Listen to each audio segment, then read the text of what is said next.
All right.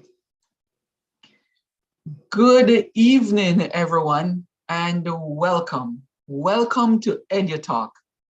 EduTALK is a bi-monthly virtual talk show created out of the need for a global learning community focused on topics in education that directly impact Caribbean nations and diaspora nationals working across the globe. EduTalk features teachers, principals, administrators, business leaders, and dignitaries who share their expertise on critical topics facing education today, with a common goal of moving education forward and our students upward. My name is Dr. Dwayne Dice, your host and the founder of Education Solutions International. I am joined by my distinguished colleague and co-host, Dr. Miguel Barker, a seasoned educator and principal at in an international school in Oman, located in the Middle East. He's also the Chief Academic Officer at Education Solutions International. Please, everyone, visit educationsolutionsinternational.org to learn more about how ESI supports students, educators, and school communities. And please subscribe to receive our updates and other features that we have. Welcome, Dr. Barker. How is everything? Morning, Dr. Dice. Morning. Yes. Yeah, no, it's all good. It's all good. Great to be back online, great to be back live, great to be talking about education. I know that you have had a very busy few weeks. So, yeah.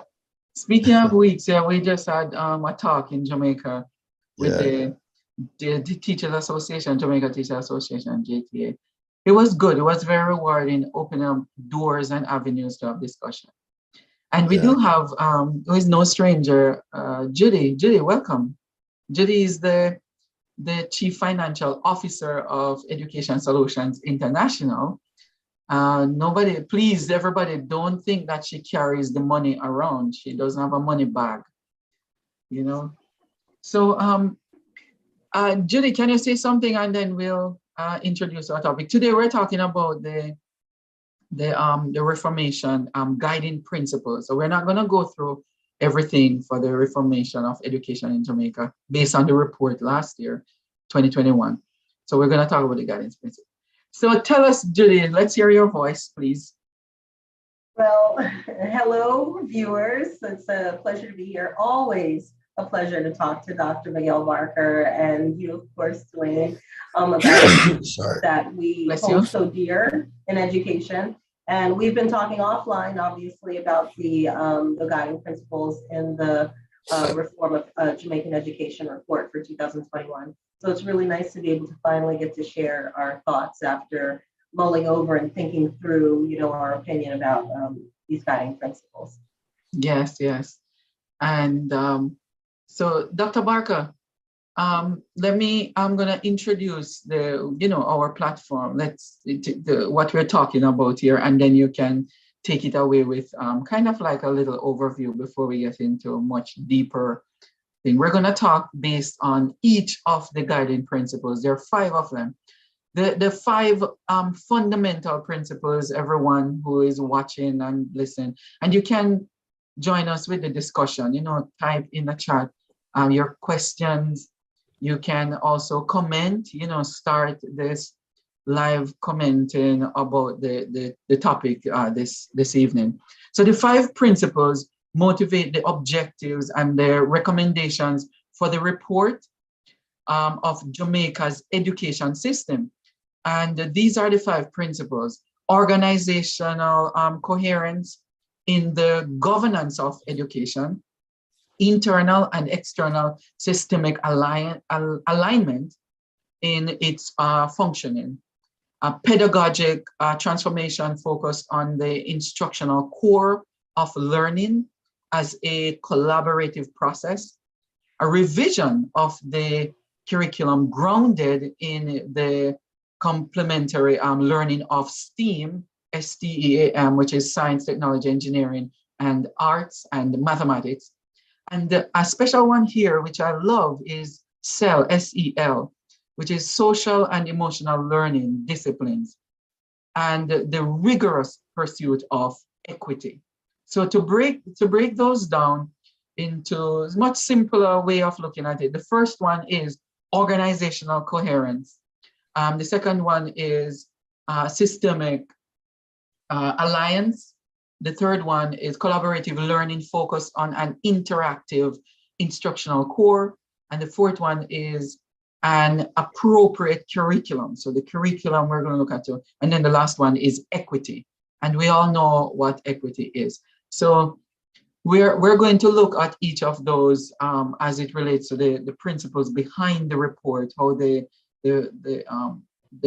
formulators of this report formulated it based on the findings. Dr. Barker, what's hear from you? I want you to share a little bit about the principles here before we dig into it. Just your opinion on the principles. Nothing deep, yet. All right. Just two housekeeping things before we go. I know that Judy had mentioned, just post the link up to the document so that we can have that. And the second part, if we can post the link in the Facebook group so that people can join the conversation, so we can get that going. Because we have some really powerful things to discuss and to share. And it's important that we provide the text and the opportunity for people to participate. So let us throw that in, because we really want to hear the voices of people out there who are listening as well, who want to participate and ask questions and help us to, because I don't believe we come to this as experts. I think we come to this as people who have questions, who want to learn more. And through discussion, we hope to learn from each other, learn with each other, and leave with this with even more questions. So it's interesting that, that it's been nearly nine months since the first version was released. I know I got a pre-release version, and then later the official version was released some point in about October. But it's about 9 months since that, maybe even more than that. We're going into May now. So we're looking at maybe about 10, 11 months since that. And apart from the first few weeks when that report was dropped and people started to talk about it, it has been dropped, put it that way, and it has been dropped into an ocean. It's like when you drop some water in the ocean, it just dissolves and everybody see the ripples. But after the ripple has finally hit the shores, it's just something else, right? And we know COVID is happening. But every so often, things happen in Jamaica that makes you realize that the report is still relevant. Like just last week, the Prime Minister was at the opening ceremony for some hotels.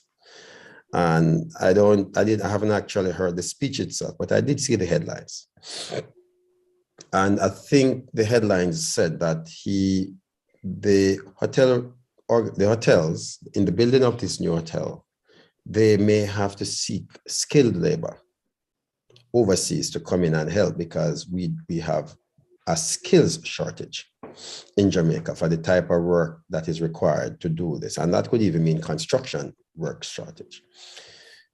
It might seem a bit strange, given a country that we would say, well, Jamaica have people unemployed, but he also supported that with the point that Jamaica has actually an unemployment rate of 6.2%, which is quite low, comparable to anywhere in the world. So we can say what we want, right? But this is the outcome of the educational system. These are the outcomes. Whether this is how you have to look at it. These are the outcomes. Right at the moment, we end up with a almost low unemployment, but a shortage of skills labor, but a high poverty amongst the people. These are all outcomes, and I know Judy will get into what policy is designed to achieve, but on a layman's level, whether we want to say it's a great system or not, yeah, the outcomes is what you judge it by. And if we have a lack of skilled labor, that the government is saying that they have to import skills. And I'll tell you that there's a lot of backlash, a lot of backlash in society. People saying, they know many people who don't have any work. I'll share one small story, and I'll let Judy get into a little bit of the meat of it. But my father was visiting recently. He's a general manager for a security company. And we had this conversation, almost the same conversation, because he's interested in these things. And I said to him, we really need to create more opportunities for people, as that's my naivety, right? You know what he said to me? He said, that's not the problem in Jamaica.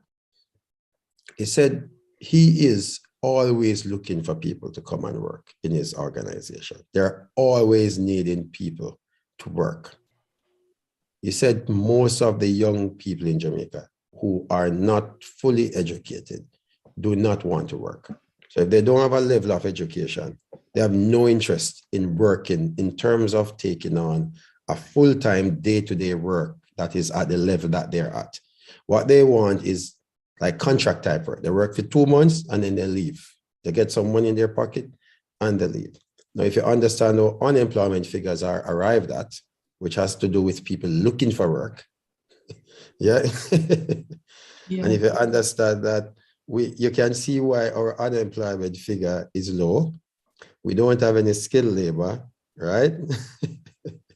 But we have a lot of people out of work and in poverty. So the question of organizational coherence comes straight into that. Anyway, I'll have more to share. Miss Judy. Yeah. So I want to agree with everything you've said, and you've hit the nail on the head, as they say, as far as, what is the outcome? When you're thinking about policy, you're supposed to anticipate the outcome you want to achieve. You're supposed to identify what do you want your population to be able to be skilled at accomplishing, and then coming up with the resources and the infrastructure in order to ensure that the training that they need, that they'll be able to get. And I think we're moving in the wrong direction, and some people might disagree, but I'm sure that the hotels are not looking for STEM education, for example, right? And throughout this entire report, there's a lot of emphasis on education being fundamentally focused on STEAM education specifically. And it's not that it's not a good, as far as a career path, but is it the one that the majority of our student populations will be able to successfully achieve? The fact is that there's still too few jobs on the island in particular where that role can be realized. So we have to really look at what fundamental skills, and that means academic as well as manual labor, agricultural resources. We have to look and see where we are supporting education in all levels of employment. Because the problem, what we're having right now is we're kind of behind the ball. We're running behind the idea of, oh, this is the current need today, or this is the other need that we need to suddenly try to do. We need a long-term plan, because not all students are equally academically strong. The fact is that they have different skill sets. They've always been this way. If you go back to traditional Jamaican education, I remember when my mom was in school in Jamaica, even though she was a strong academic student, she had to learn how to make dresses. Her sister had to learn how to make hats. The fact is that there was a balanced education that allowed for you always to be able to make a living. And the idea of moving away from that in order to compete with other countries has to be taken with a grain of salt. It has to be, because we don't have the system in place. And that's what the report neglects to mention, is the critical role that government has to play in order to establish the infrastructure that we need, in order to create these organizational coherence. It can't be done within the education system by itself. When we were at the Jamaican Teachers Association, for example, The minister mentioned that, you know, a lot of what she's doing is dependent on the Ministry of Finance, for example. So that there has to be a connection between intergovernmental agencies. Once the vision of the country has to be established for what is the ideal direction, and it'll be multiple directions for our students to achieve. And we can't exclude the social and emotional piece, because yeah, kids might not want to work, but they might be under all kinds of stress. I mean, there are lots of murders among teenagers in Jamaica right now. There's a lot of insecurity. If we look at Maslow's hierarchy of needs, you know, security is the basic thing. Before you can even think of achieving things like education and aspirations, you have to feel safe.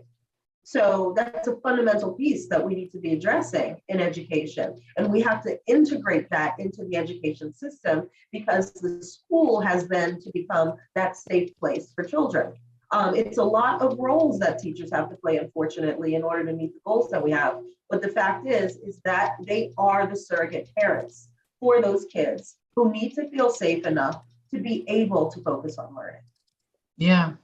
There's something, though, in the first guiding principle, organizational coherence.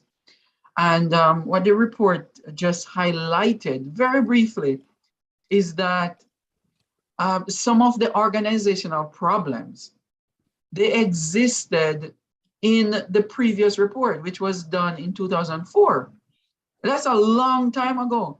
And when I looked at UNESCO goals from the 90s, like 1994 or somewhere around that time, it's the same goals that were stipulated in that report. I think it's 1994. And it's the same goals carried over in 2004. And so it seemed as if over a long period of time, these are only put on paper and nothing gets translated into purposeful action. It seemed like they never became a part of the outcome and somebody planning towards that outcome and doing about the outcome. So it seemed like it's just rolling over from every 2 to 3 years. Somebody mentioned it, and nothing gets up. Yeah, the nail on the head. I think, and Julie, thanks for that, because you read the report. I read the previous report. There was one by Ray. That was the guy at Case at the time. Case, yeah. Yeah. I read that report. There has been a number of reports done, even in between that, right? And every time the reports are speaking about reform. Now, if we understand the process of how these reports get done, which is what I think one point that Judy made, which explains why the reports are written like this. Most of these reports are commissioned by the government, right, not necessarily by independent arms of government, but by the government. They're either commissioned by the government of the day as part of an election manifesto. And so the person writing the report always have to write the report by the person who asked in the tone of the person who writes the report, who wants them to write the report, sorry. So if the Ministry of Education does a report, it has to justify itself within the report and its actions. So the report will never be as transformative as it needs to be unless the government is willing to say, we need to change direction, right? Which is a financial outlay. It's an acknowledgement of failure. So when you read the report, most times, it tends to regurgitate past problems in a way as if it's a natural part of the system and not as something that can be changed. And even when the change is suggested in the report's recommendation, it tends to have to get approval from the government that this is a change that they will allow the report to be published with. Mm-hmm. So you find that the report in itself is written for someone to acknowledge and accept and say, thank you for writing the report. Yeah, because if I ask someone to do a report, I'll always be checking it to say, yeah, but you can't say it this way. Don't say it this way. Can you say it another way? Because if you say it this way, it might sound like we need to do something or we are at fault, right? And so you find that back and forth long before the report is finished. It will be going in many drafts. And then finally, the writer of the report, Dr. Pattison, will draw the conclusion that this is the parameter of the report, guys. Try and write within this. So you will find this. So we always, as people critiquing the report, have to be mindful that the report itself might, even in its acknowledgement of some of these failings in the system, may have not reported on the real findings. Yeah. And you find that the people who comment a lot on it, and you'll hear the JTA, you'll hear the ministries, you'll hear, you know, people with academia commenting on it, teachers, they will say the report sounds the same. But that's what you get. You know, one of the things that we're missing in Jamaica is a truly independent framework that regulates education. Because you're finding that the very people who are involved, for example, in the National Inspectorate, or involved in the National College for School Leadership, or the Joint Board, are people who have been shifting seats as musical chairs between the Ministry of Education back into those seats. So there's no true independent oversight. And that's where you need that report. And you maybe need independent organizations, even like Education Solution International, to start creating their own report, which has no governmental interference. And so you get that true credibility coming into the space.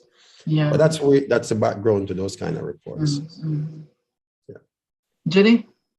Yes, I mean, this is so great because it is a fact that, you know, I've written multiple policy documents, and when I read policy, when I read these kinds of reports, I'm really looking to see what is the angle? What do they want me to get from this, you know? Yeah. Because I had said earlier that obviously the nation has to have an intention for their population.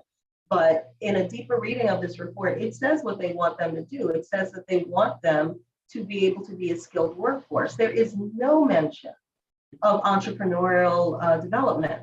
There has never been a better time in society as we know it for people to be able to use internet, online resources, to be able to start businesses. It's something that here in the United States, I don't know if it's like that in Oman and England and other European countries, the fact is people are becoming millionaires by coming up with unique ideas and products and selling it directly.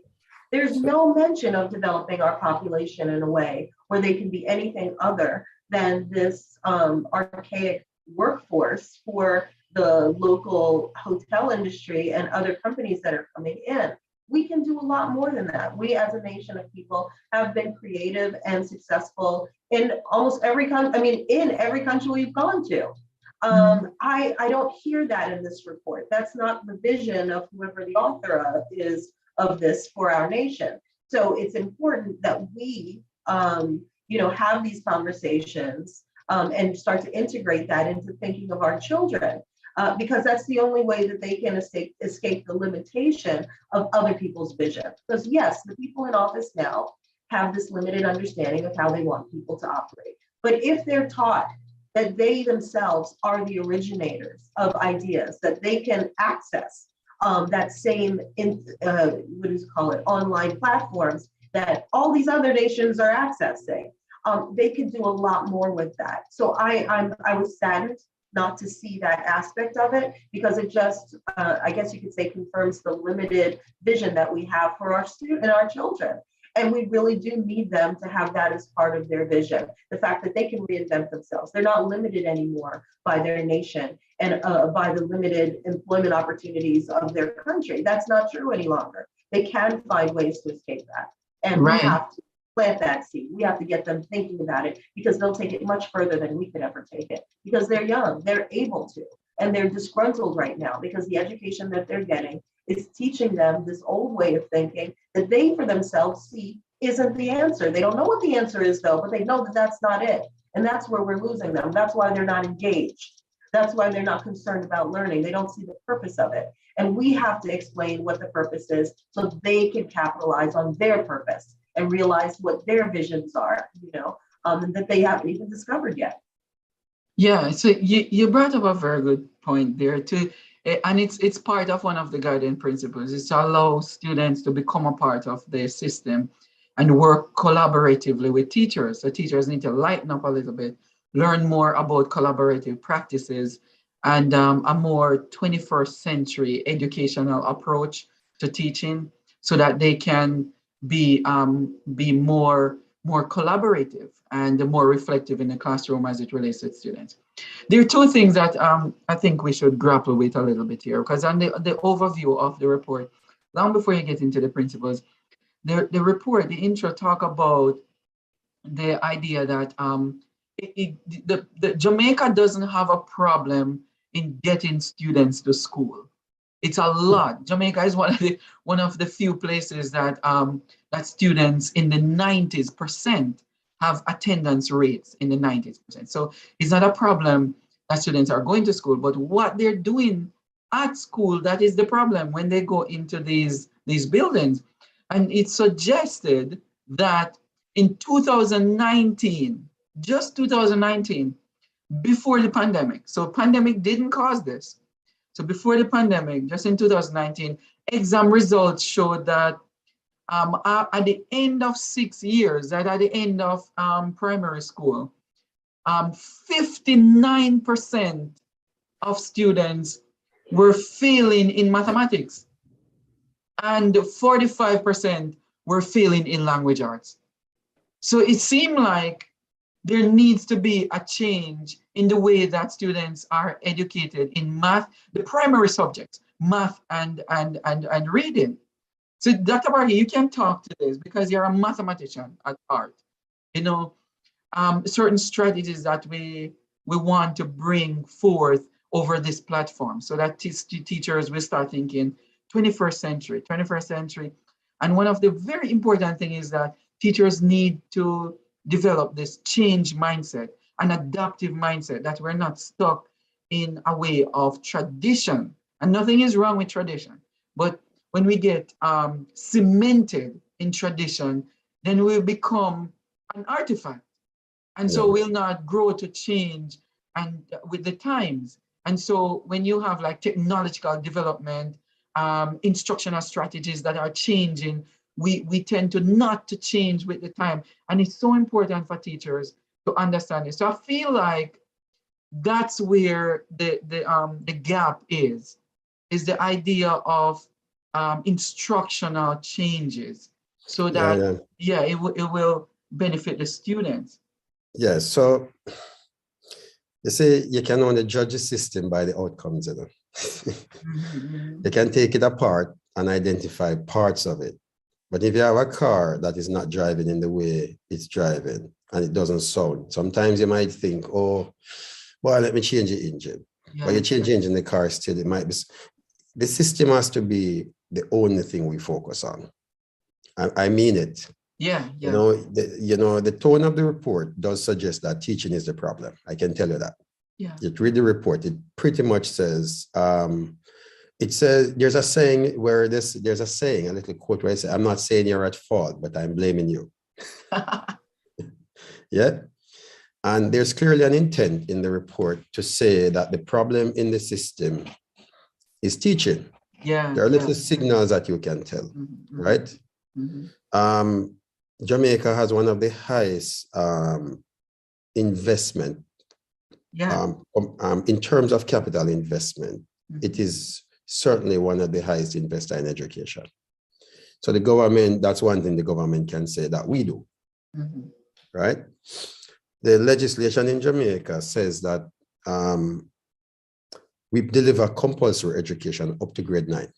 It means that everyone in Jamaica has a right to be in school and has a right to learn while they're in school up to that age. After that, you have a little flexibility, but compulsory education in Jamaica is grade 9 and ranks really high in the world. Jamaica ranks really high in the world in doing that, keeping students in school.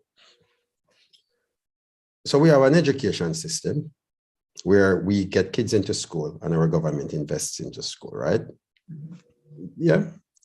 We, by and large, we have spaces for all our kids, whether through the shift system, or just spaces. When they leave primary school, we really don't have a situation where you'd say everybody who leave primary school needs to go to school, but there's nowhere for them to go. It's not a system that is the case. We may have overcrowded classrooms, right? But they can go to school. So for the most part, the system in itself works in that way. That's how the government's perspective on it. But we have a high crime rate. We also have low unemployment. How are these things in the one space, right? We have low skilled workers, I know. And when I say low skilled, it doesn't mean that Jamaicans don't have skills in them. But what we don't have is what many countries do. We don't treat skills as important as academic learning. There's certainly a hierarchy in it to say that if someone have a certificate in carpentry, is not seen as achieving a lot compared to someone who has 5 CXCs. Yeah, you maybe fail out of school and then you go to carpentry and then you go. But as Judy mentioned, the people who becomes a carpenter and the plumber, these are your entrepreneurs, you know. These are entrepreneurs, but we have killed their enthusiasm for school. We have also made sure that when they leave, they don't want to get certified in these things that they can actually earn a living better than us, much better than us, because they can take a holiday whenever they want. We have to ask for time off, right? They can just say, well, I go to Jamaica, fly cheap, I go to Jamaica. Yeah, I'm going to spend 5 weeks, no business. While we have to say how much week off, when can we get it? And we have to go when everybody want to fly, and it becomes expensive and all of that thing, right? But the point I'm making is that we have to be careful when we look at the system, we have to be very, very cautious in not only addressing the quality of teaching, but also look at the fundamental point that they talk about. I think it's the main thing there, organizational coherence. You know, I think that's really where the issue is. It doesn't connect. Yeah. Because all the pieces that we're seeing show that there's a clear disconnection. It's a clear disconnection between how the system is set up. You know, we put money in, we get them into school, yeah, but they're coming out unskilled. Yeah, they're going into crime. They don't want work. It's what I mean. Yeah. So these aren't. We can talk about the report, but we look at the outcomes. If you want to know anything, just focus on the outcomes. Don't worry too much, because if you start to look too much at the inputs, you start thinking, you start to be, you know, I talk about systems thinking. So this is a perspective. Yes. You start thinking too much that if we improve one part, the rest of it will start to improve. It's a management principle that has been kicked out of the door now. The idea that just focus on improving one part, then you're going to improve the world. Sometimes they say if you improve one part, you sometimes mess up the entire thing. Yeah. It doesn't work. It's like taking out the engine out of your car and say, well, you know what? We just put a Mercedes engine in a ladder. It will go faster and it will be better. You put it in and the car can't even move because the parts have just not connect properly, even though it's the best engine in the world. So we have to be mindful when you look at the report, this idea of compartmentalizing the education system and fixing parts might be a flaw. And it's a flaw that has been repeated over the years. So we have to be mindful of that. But yes, certainly teachers need to get the level of modern technology and modern approaches also. Judy, what do you think?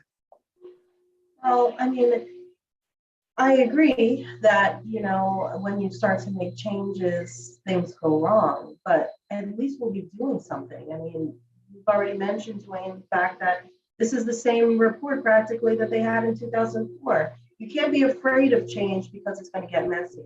There's no question that it's going to get messy because it's a mess. I mean, there are different things that are not connecting with each other that are having a very negative result. And the children are the ones that are suffering from those consequences.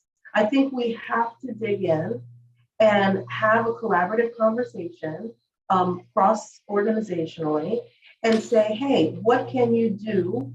What are you guys willing to do for us to reach certain goals, right?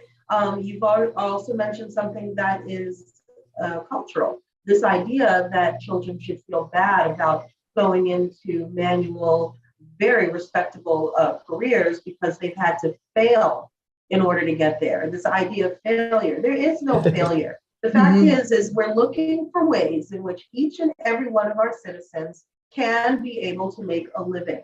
And every way of making a living that isn't criminal-based is reputable and honorable. And that cultural shift has to take place in the minds of our children, because now it's about quick money. I'm going to get involved with criminal activity because I can't do the high scores in the CXC.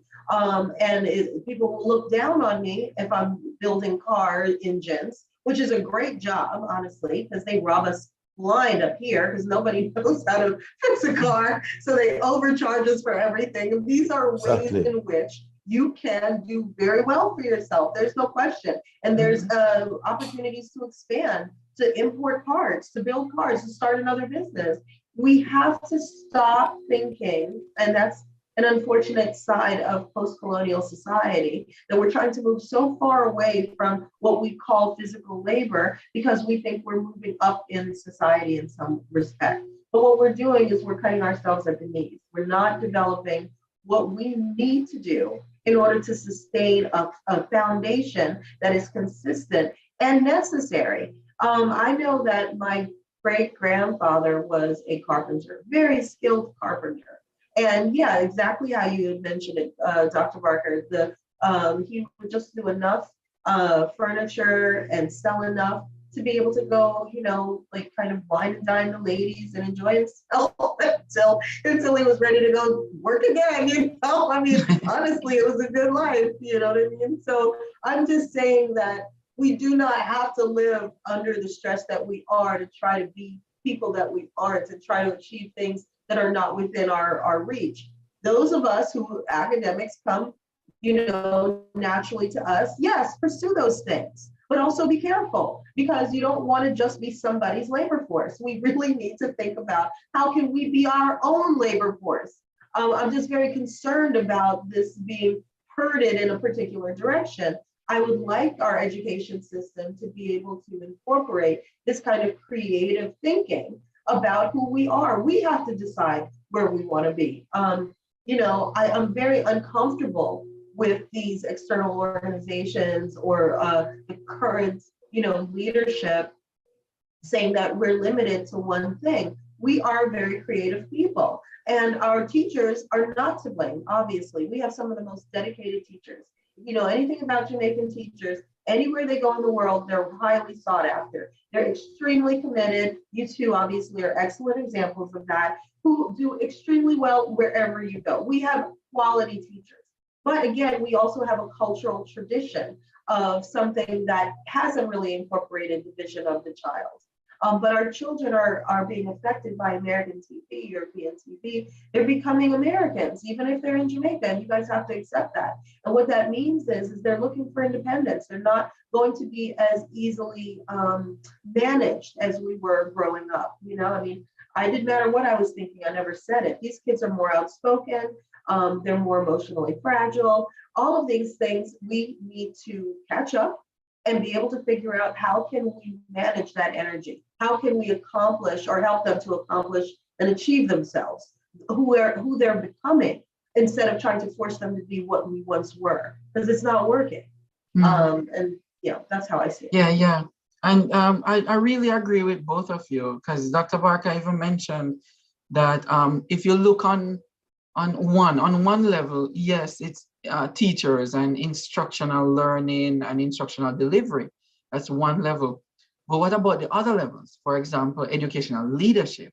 What about the other levels? For example, a systemic alignment internally in the school, and then external alignment, such as community partnership with business leaders and businesses, where they can come in and they can help create this this flow of ideas and practical relationship with the theory that students are learning in school. So the shift, what I'm thinking, it needs to be a mindset type of shift on all different levels, because if you take one of them, let's take teaching and learning, and you fix the teaching and learning part of it, and teachers are doing well, because you even said that some teachers are really excellent. If they leave Jamaica, they are doing exceptionally well across the globe.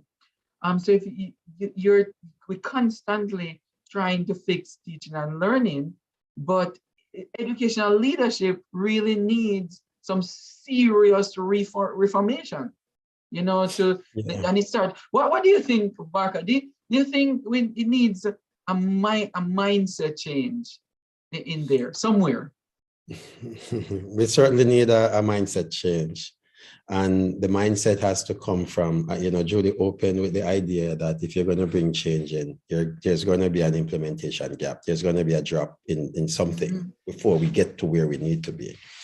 I think politics plays a big role in terms of what changes governments tend to. When governments become secure, they take on bigger projects, projects that go across administrations. They're quite worried about spending their political and the public money that they get to create negativity. So they get removed and then someone claim the benefits of the work. It's politics. It's a 5-year cycle.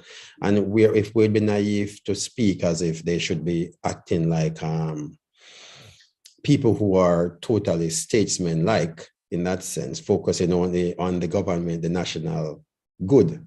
But they are politicians, and the day they get unelected, then they lose all of the whatever they had, the voice, the authority. It's a very harsh word. Yeah. So we have to understand the mindset of those people as they look at this. This is why my belief is that we do need a truly independent body that has education as its baby. Because if you have, and so like the Jamaica Educational Transformation Force, the one that just completed, they did mention that they would maintain some form of connection in order to see the report through. But they are still working within the government, right? The parameters. So the mindset that we need to have is that we might need to, I think in one sense, it seems like education is one of those babies that is suffering a little bit of neglect. And it might need to be, you need a faster parent. Maybe. Like the middle child. You might need somebody to let me just focus on you while your parents get themselves started. They seem to be distracted. I don't know if it's the right thing, and there are many negativities around. That might not be a good analogy. But the point I'm making is that the mindset that is needed is not going to come from those people because it carries great risks, no question. The Ministry of Education have to acknowledge that what they are doing isn't working. That's not an easy thing for people to say after most people have done 30, 40 years in that ministry. Yeah. The government has to admit that what they are doing right now and has done in the past did not work and has not worked.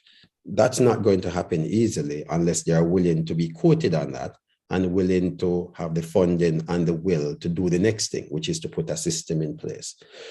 The people don't want it either. Nobody wants a system that removes the hegemonic positions of schools like Kingston College and Monroe College and Campion College and Immaculate College. Nobody wants a system that brings real equity. No one wants it. Everyone who is in government has been to one of those schools and will do, Jamaica. People are more connected to their high school than their university. No question. It's a strange kind of system in the sense that our strongest allegiance in Jamaica is to our high school. You'll go online, you'll find when you go to many countries, nobody even connected to their high school. University is where the connection is. University, in America. Right? So people with the flags and the bumper stickers and all that. In Jamaica, if you don't have a high school connection, you're like nothing, right? This is the thing. True. But we also know that this is maybe not a place to have a connection because most of the connections are superfluous. They're very superficial connections. Like many people don't even maintain, if it wasn't Facebook, many people would even be friends with 90% of the people from their high school because there's no connection after that. You've moved on, you've gone to university, you've made more meaningful friends. People that you're going to work with and become colleagues. So my point is that the entire system, the mindset that you talk about, again, has to permeate the whole system for the change to happen. Because the kind of change that we need to happen is a whole transformation. We call them educational transformation, but they're not transforming. We have to transform the system. We have to, and for that transformation to happen, the people who love their high school have to accept that they might not have that same hegemonic role in society anymore. The ministry has to accept that maybe what we have been doing and the civil servants have been putting forward as policy might not be working in the way that we want them to work. The government might have to accept. So yes, if we're talking about mindset, we have to be mindful that there is a mindset also that has to be shifted. And each of those people have to be shifted differently from that mindset. So it's not only a case of getting them to the mindset that things need to change, but they also have to see a win-win, which is why you need an independent person to put groups of people around a table and say, What do you lose if this happens? Because we have the parishes. What full function do they do at all in Jamaica? Yet every parish have a large number of kids going into school. Mm-hmm. Yeah, we have kids traveling 1.5, 2.5, 2 hours to get to school, getting up at 4 o'clock to get to a good school. This happens in Jamaica. Yeah. And there are nearby other schools which are supposedly equal to the other school. But parents are saying, we're not sending my child here. When you pass, I want to send you to this one. And you have to get up 4:30 and you go to school and you come back home at 6 and 7 in the evening. Tell me, how is that going to be beneficial to anyone? You maybe find 5 or 6 who are exceptional, who make it through the system, but the other 40 or 50 on the bus, not going to make it. This is not the way to function, right? Yeah. But this is a choice that parents make. I used to travel an hour and a half to school every morning, and I was driving. Just look at the environmental factors. Just the fact that we're driving people to school, when the government say all the schools are equal or should be, but are they? They're not.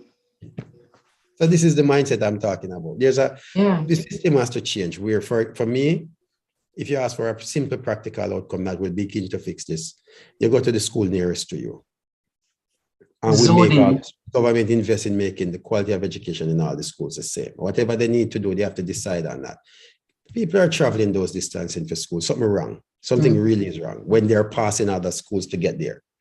Yeah. Something is wrong. Yeah, Judy. Yes. When I hear this, nothing is more obvious to me than the fact that what's happening in Jamaica is something that's also happening in the US. People of African descent in particular are going to the most expensive schools. They're getting into the schools that are putting them in debt for literally 30, 40 years of their adult life. They're paying it back.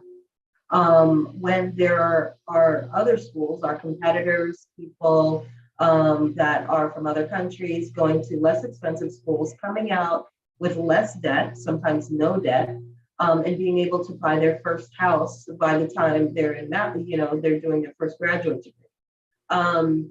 What I'm hearing is that there's this idea of hierarchy that we seem to need to realize ourselves through. In the case of Jamaica, it's these elite high schools. In the United States, it's elite universities. But the thing is that ironically, I went on a tour of Harvard University with my daughter, and the young lady who was giving the tour was an Asian American girl who had explained to us that she had gone to the absolute worst school in Atlantic City. It was at the bottom of every list of schools, but because she was the top student, which would have put her at the bottom of the top schools in the area, she was able to get into Harvard. Not just get into Harvard, but get into Harvard on a free ride. She didn't have to pay a cent. Now, she sweated out every day trying to make up for the catch up that she unfortunately didn't get in her school, but she was there. I mean, so the idea that you can't survive unless you go to the top school is a lie. You can find your way. And what we're willing to do is we're willing to go out of our way, harm ourselves, in the case of the United States financially, by getting into exorbitant debt from what you've described, Dr. Barker, is going out of our way to get somewhere hours earlier than we would need to. So therefore, we don't get a proper amount of sleep. We're probably not getting the nutrition that we need. And so we're not even coming to the school in a frame of mind that we'll be able to learn at our best. But yet, because the society and the culture is one where, hey, you have to go to that school because, that makes you better. What's lacking here is a real community understanding of what values are. We're chasing other people's values, because I can tell you, non-African descent people that I work with, making just as much as I am, went to schools I never heard of. I mean, frankly. They don't have any debt. I was like, what school is that? Some small school somewhere? I also fell victim to that whole, propaganda about, oh, you're only good enough if you go to a certain school. I am not encouraging my child to do that this time. So you can go anywhere in the world. You don't even have to go in the United States. Go to some school in Australia if you want. The fact is it's cheaper everywhere else. Yeah, look at And you Ukraine. get a good enough education to be able to make your way, you know? Yeah. Yeah. It's interesting because I went to a no-name university, the University of the West Indies. It's not a no-name. When I That is go not a anywhere in the no-name. world, if I say, oh, I went to UA, when you're in Jamaica, you went to UA, it's like, this is where you are, right? Yeah. I go now on the international scene and, you know, whatever. I went to UA and like, no one knows what I'm talking about. Yeah. Yeah, but we can still, the thing is, people don't get it. These hierarchies, as you mentioned, are in our minds. They're not genuine things that have any real meaning when you step out into the world. You know, you still have to get educated. You have to. What do you guys think about, in the report too, one of the guiding principles has to do with an appropriate curriculum, and the report suggests that the curriculum really need to revamp and start again, incorporate some STEAM in there and SEL, social and emotional learning. Do you think we need to revamp the curriculum in Jamaica and start afresh, or we just need to inject a little bit more STEAM in there and SEL? Let me answer that. You see, the thing is, we're talking about STEM and STEAM, but we need roots. Yeah. STEM. You can't have STEM without roots. And you know, so Marga, the thing is, one of the things we were looking at the other day too is to look at how wonderful Jamaica is. Jamaica, you produce some of the quality original music and some arts, like the painting and sculpture and so on. And can't remember the name, Christopher Gonzalez, I think his name.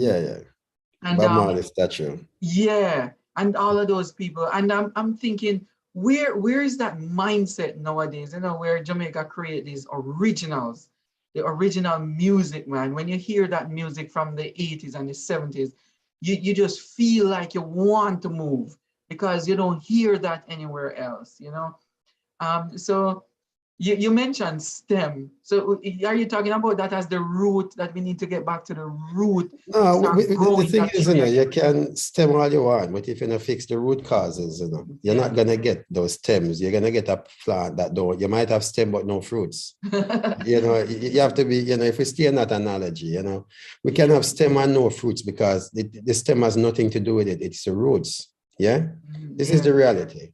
And what we are discussing here is, we can inject STEM in. I was part of an educational transformation, both in the UK and in Jamaica. When I was a newly trained teacher, I was trained in the ROSE program, the Reform of Secondary Education. And that program really was intended to transform the system, but it met with a lot of opposition from many people who felt that this would affect the hegemony of schools in Jamaica. That's why in Jamaica now you have what you call upgraded school and traditional schools. There was a time when you only had what was considered to be traditional. When I went to school, there wasn't any upgraded or traditional. It was just high schools and secondary schools. That's what you had. The ROSE program was our first major, would say, departure from what was in the 60s. Before that, Michael Manley had kind of done some work in education to say tertiary education, you can have that at free, or at least not at free, but that public money will pay for it, put it that way. Yeah. Right. So you wouldn't have to pay for it if you go to tertiary education. Secondary education was always free in Jamaica. People have never had to pay for that. Right? When the reform of secondary education came in, it was really to address the lack of equity in education and the lack of access to education in the 80s, coming from the 70s, 80s, because obviously we're a developing nation, right? So when the reform of secondary education came, what it did really, it was a three-part change, It was supposed to really change the entire system, but it didn't. You only get through 2 phases of it, right? The first phase was to train the staff, right? The teaching cadre, and establish a curriculum, a fully integrated curriculum that looked at STEAM. If you look at the curriculum for Rosen, it's a STEAM curriculum. Nobody can call it anything. Yeah, that's true. You had courses like agricultural science. Yeah. Everyone had a compulsory education that had 5 strands. I remember because I was part of it, and I taught 2 of them. I taught visual arts and I taught resource management, as well as mathematics. And resource management was almost like POB, information technology, blah, blah, blah, right? Yeah. But there were 5 strands. Everyone had to do that up to grade 9 in every school, whether you were a traditional school or considered to be. So the government established a curriculum for all and trained teachers. Every teacher had to go to one of the teachers' college over the summer and do at least a 2-week training on this. It was funded, fully funded. Everyone had to do it. So let's get this. So there was real investment to get the teaching cadre up, and there was teaching methods and blah, blah, blah. Yeah, in that. The next sort of was to upgrade all the schools. When I say upgrade, meaning reclassify, maybe was a better term. Reclassify and restructure those schools so they all became high schools. So they were dropping the Jamaica, the JSC exams, or JSC, Jamaica School JSC, yeah. They were all now going to offer CXC. CXCs. So every school was now going to be equal to each other, right? That was the idea. So when you upgrade the schools, you're going to move them from being secondary, meaning secondary, but they're, because that's what secondary means, right? Not primary. Secondary. Yeah. They were moving from being secondary, and really was just really where the real education of Jamaicans happened, because you have to remember, when common entrance happened in some schools, only 1 child passed, or 2 in many all-age schools, to go to the 1 or 2 high schools. Yeah, because I was one of the few in the parish. Yeah. So when common entrance finished, there's maybe about 30 kids who didn't pass common entrance. They are the ones who are in the real education system. They are the ones who experienced the real education system. The 2 who passed just go somewhere else and went into the high school, and they went on to university and blah, blah, blah. But there was another 28 or 30 who never passed and went into the real system. Yeah. So as I said, the second stage was to upgrade the schools in name and then add the resources and give them a chance. The third phase, which was the part that never got implemented, which was where the mindset come in, was that people would go to the nearest school to them. The zoning. Yeah. That never happened. Yeah. You're right. Oh my God. What do you think? Because this is, I think that, and I remember in that system, but from a policy perspective, you're thinking of curriculum, and you're thinking, the Rose curriculum and so on. Give us your take on that. Well, I definitely, when you're thinking about policy, again, you're trying to think about all the intersections for the benefit of the target audience, right? Our students. And we have to know, who are they? The fact is they're not going to church. Church used to be a place where we told kids about values. That's where they got to learn about cooperation, about giving, about, thinking about things outside of just themselves. When you think of our young people right now, they're very hostile, they're very angry. They're not necessarily looking out for anybody but themselves. Without that religious instruction, unfortunately, we're kind of creating a population of people that are very insensitive and self-centered. This is never going to help the society at large. We have to work together. So unfortunately, it's another responsibility for a teacher.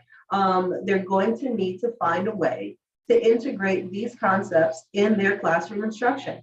They can't just sit in individual seats beside each other, in rows facing the front of the room. They have to be engaging their instruction in ways where it forces students to get along with each other, to find ways to cooperate. They have to be engaging. We also understand, and teachers have known this for some time, that you have various learning styles. If you want to cover all the learning styles, then you need to make sure that you're covering all the senses. People need to be speaking what they're learning. They need to be touching what they're learning in some aspect or another. They need to be writing it. They need to be engaged in a way fully where everyone comes out of that classroom experience having gotten something out of that instruction. We can say we have limited space, or the space has to be reconfigured in that whole mindset change. How can I turn my classroom into a space that provides that level of cooperation? How can I integrate in my instruction the fact that people need to say, excuse me, and need to learn how to wait before they speak to one another so that they can learn the social skills that are going to help them internationally? We cannot think of, again, just being a resource for American and European needs and companies. We need to think on a global scale. We need to treat our learning when we're talking about ELA, or we call it English Language Arts here in New York City, but when we're talking about learning how to read and how to, it's directly connected to speaking. How much are we having our kids engage in conversations around what it is they're thinking? Thinking well is a good writer. You know, you have to think well before you can write well. How we have two dialects. We have, you know, our first dialect being Jamaican Patois. It needs to be treated as such. In the United States, we have kids obviously speaking a different language at home.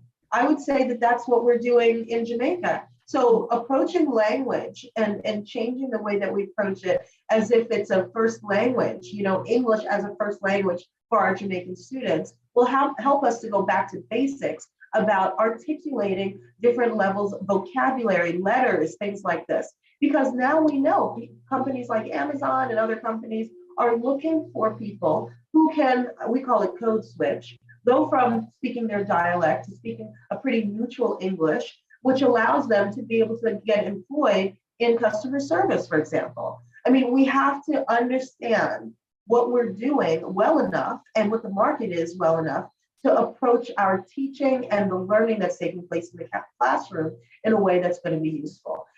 And I think that if we did, for example, definitely approach learning English as a second language within our, primary school, I think it would help people out a lot because we're assuming they're coming in with information that they don't have. It's taking them longer to learn. We're not giving them the foundation that they need. And if you can't read, you can't learn any subject. You can't learn science, you can't learn math, all of the different word problems that you have to do, history, forget it. Learning how to read is the primary focus of everything, you know? So yeah, there's a lot, as you know, you said, Dwayne, there's so many things that need to be shifted, and there needs to be a cultural and psychological transition in understanding what our purpose is.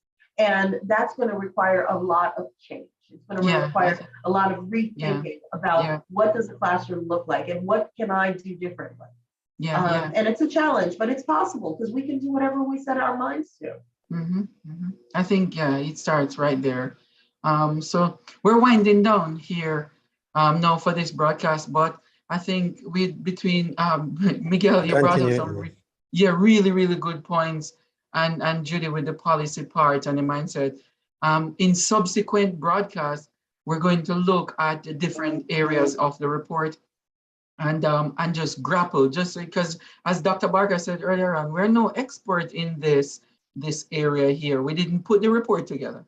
We didn't go there and talk to people and get information. But what we do know is that we can decipher in the education system what works and what will not work.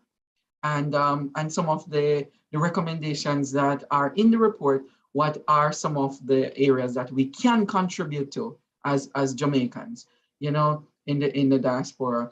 So in subsequent broadcasts, we're going to look at educational leadership from the standpoint of mindset, from the standpoint of leading change. And one of Dr. Barker's favorite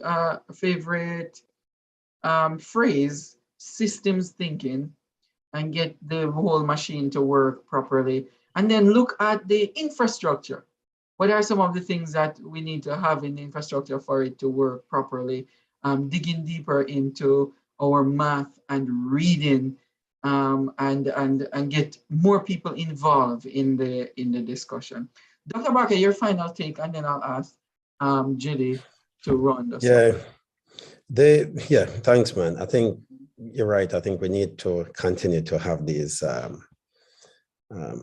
exploratory kind of discussions around these points because, as I said, it's 10 months ago. It has been released. The typical thing that happened with these reports is that you only hear about these reports again when the next report is being asked for. Maybe And 10 years people from refer now. to it as it suits them. There's a lot of academic writings, but nothing that gets back into the main action space, because most times the election manifesto says we're going to commission a report, but it doesn't say we're going to implement the findings. Yeah. So you end up with the report done tick, yeah, and we carry on. And so, you know, I think my takeaway from this, and it's maybe a thought that I'll spend a little bit more time developing, is the idea of, you know, and it just came off the top of my head, but I think it's something I want to explore a little bit more. Rather than focusing on STEM, we need to focus on the roots and the fruits. Yeah. Because the fruits tell us what kind of roots that have been planted. Very The good. STEM is in the middle of that, you know. Many countries don't spend time focusing on implementing STEM. They don't. The countries where here they spend too much time talking about that is because the will is not there to change the roots. Yeah. So they said, let's just find a way to blame teachers. Because effectively, you know, when you do it, it's a teacher blame. Because you're going to say, we implement and invest. Why is it not happening? But the issues are far more than that. You know, Jamaica, for example, and I'll share, maybe I will share a document, you know, we'll talk about, which is called the Social Progress Index. Yeah. Very interesting document to look at. And it identifies 3 key things that any country, anyone should be expecting in any society. And these are basic human needs need to be met. There should be foundations of well-being in the society and opportunity. If you have those 3 things in any society, and these should be the outcomes of any educational system or any system in general as a country, governance, yeah? And certainly education is going to be impacted, one, by if the basic needs aren't being met. And these are like safety, you talk about Maslow, you know, safety, the physiological needs, you know, the emotional needs. If these aren't being met, then everything else is going to, we don't have a high crime rate because it just happens. The government tends to think like that, and people sometimes say, so Jamaica stay. But we don't have a high crime rate for those reasons. We have a high crime rate because we have a system that produces, or at least regenerates the conditions for crime to occur. And then people are just caught in the middle of that. Not that people aren't responsible for the crimes they commit, because I could have been a criminal as well, yeah, being where I grew up. But the fact of the matter is, if enough people are placed in that, you know, it's like popcorn, right? You put all the same popcorn in the microwave. Some people pop different time, just like popcorn. Then all come. When you put it in the microwave or in anywhere, you know, just go boom, and all of them done. No, then you hear them pop. That's a good analogy. That's life, right? That's life. So what we have a system that assumes everybody pop at the same time. Yeah. And that's why we lose so many kids, because we think they should all, and that's why common entrance or whatever exam we use. And the US is guilty of that as well in many ways. Regents test and assuming that kids, but they have ways of addressing it. They're still trying to create, you know, vocational education and create systems that says, so the roots and the fruits rather than the stem. Yeah. Not against them, but I know that if you have good roots, you'll have good stem. And if you have good stem, you have fruits, good fruits. That's how I see it. So we'll talk more about it, but that's my takeaway from it. Yeah, definitely. Definitely. I love that. I love it. Judy? It's a pleasure talking to you guys. Obviously, you know, there's a lot to be delved into and investigated in this topic. But I just don't want to leave without saying that our teachers are really our engine. They are the most passionate people and the ones on the ground and the most dedicated to their craft. And I know that they're open to doing whatever it is that they need to do in order to do well. And I know that mobilizing that workforce in the right direction will have amazing impact on our kids. And maybe that is going to be the catalyst to get the attention and get the support that they need from those other more politically motivated divisions, because they always want to be associated with success. So I think we need to focus on where we can make the change. And I think that is with the teachers. So whatever impact we can assist them in achieving, as soon as they're doing, you know, even better than they're doing now and having the results that they want, then the government will feel more inclined to say, hey, we can put our support behind it. Because the numbers and the report is discouraging. It does make you wonder, is that the right place to put my energy? You know, are we investing too much with little results? You know, because they really don't understand what it's like to be a teacher. They don't really understand. They're not on the ground. You know, you see that when you run into them, you realize that they're very disconnected, and that unfortunate lack of cohesion between what's happening in the classroom and what's happening in politics, that really needs to be mended. And it's really great to at least have start this conversation. And I look forward to having many more, and you know, maybe even making some suggestions that they might even listen to. It will be good. That would be nice. Yeah. Thank you so much. Thank you, partner in crime, Dr. Barker. Thank you so much. And we'll see everyone again for another EduTalk in 2 weeks. Guys, please go on to educationsolutionsinternational.org and subscribe. If you subscribe, you will get updates of upcoming events, as well as not just EduTalk, but we have a ton of resources that are popping up on the website, including grants for teachers and scholarships and so on for students. Okay, stay tuned to EduTalk. This talk was about the Reformation report in the Jamaican education system, which was last year, 2021, and we will continue with the discussion because we want to make changes. We want to make practical changes in the education system. We're not trying to take over anything. We're filling gaps, okay? We're supporting everybody. We're walking with you through this because we're all Jamaicans, okay?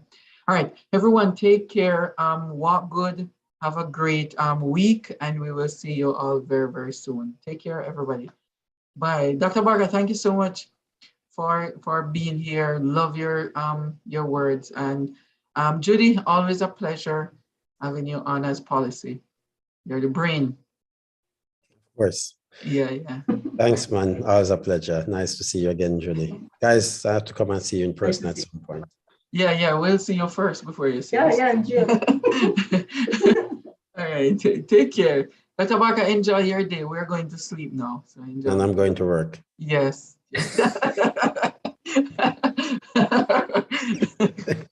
Well, good.